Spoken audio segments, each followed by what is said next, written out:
All right, let's dive in. Today, we're talking about one of Asia's most exciting and fastest growing economies, Bangladesh. It's a really incredible story of transformation, opportunity, and frankly, huge potential that, if you're an investor, you really need to have on your radar. So, let's start with a single number 34th. What does that even mean? Well, that's where Bangladesh ranks among the world's largest economies. We're talking nominal GDP here. Basically, the total value of everything the country produces. To put that in perspective, it's a real heavyweight in South Asia, right behind India. So, yeah, it's a major player on the global stage. Okay, so Section 1, Bangladesh, an economy on the rise. We're going to take a quick look at the big picture, a macroeconomic snapshot. And right here, these numbers, they really tell the story. You've got a population of over 173 million people. I mean, just think about that. It's a massive, young consumer market just waiting to be tapped. And then you couple that with an economy worth almost $500 billion, and it's growing consistently between 4 and 6% a year. That combo? That's a serious engine for growth. From fields to factories, it just perfectly sums up Bangladesh's whole economic journey. I mean, the country has made this huge leap, right? It's gone from being mostly about agriculture to an economy completely driven by industry and services. Those two sectors alone, they're now responsible for almost 90% of the entire GDP. It's like watching a classic industrial revolution story, but on fast forward.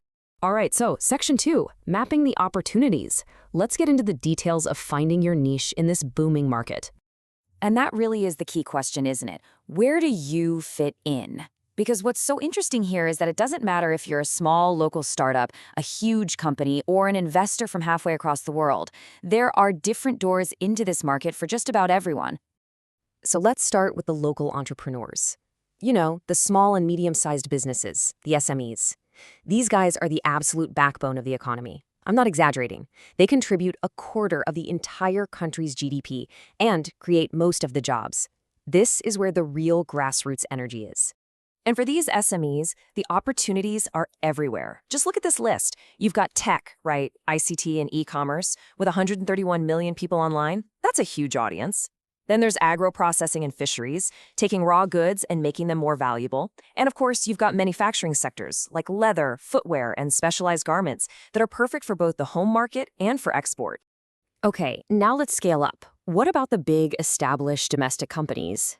You know, the ones with serious capital. For them, it's a whole different ballgame. They're not just playing in the economy, they are literally building its foundations. And this is where we see those huge, capital-intensive projects. We're talking about the titans of industry, the ones building the steel mills for all the construction, the power plants to keep the country running, and the 5G towers that are going to define the future. Think big, shipbuilding, auto assembly, and massive real estate projects that are changing the face of cities like Dhaka. And finally, let's talk about the foreign investor. This is super important. Bangladesh is not just passively waiting for investment. They are actively rolling out the red carpet for FDI. That's foreign direct investment. They're making it very clear that they want international capital, and they've got some pretty sweet deals to prove it. And when I say welcome that, I mean things like tax holidays, letting companies bring in equipment duty-free, and setting up special economic zones to make business easier. So where's the money going? Well, huge opportunities in export-focused manufacturing, of course. But also, think about this. There's a $25 billion a year need for infrastructure projects.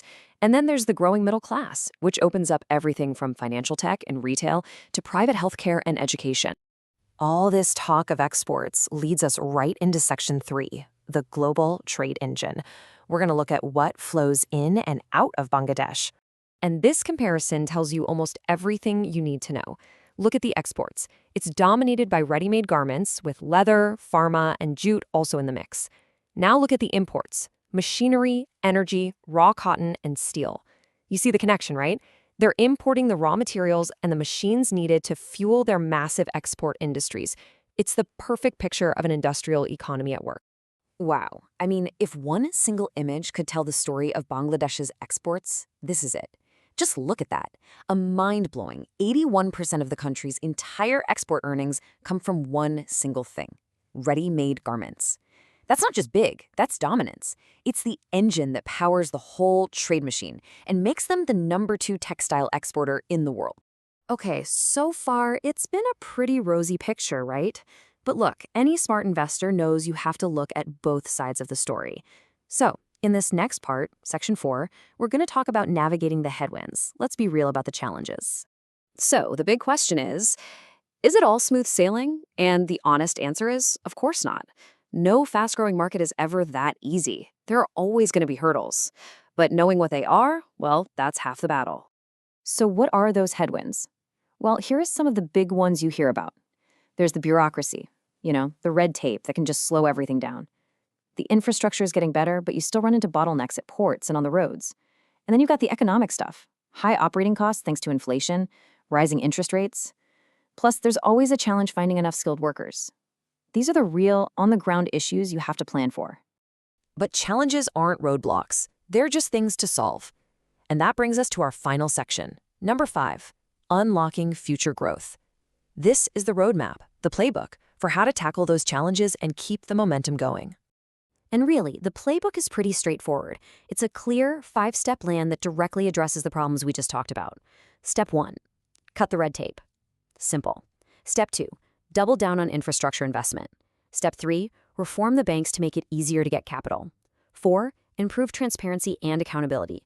And 5, and this is maybe the most important, develop human capital. Invest in your people. It's not rocket science, but it's a solid, achievable plan. And this quote from the Economic Horizons report, I think it just nails it. It says that for everyone, from local entrepreneurs to global investors, being on the ground in Bangladesh now means you're getting in on a market that's really set up for long-term expansion. The timing is key. So if you remember one thing, make it this. The projection is that Bangladesh will be a top 25 global economy within the next decade.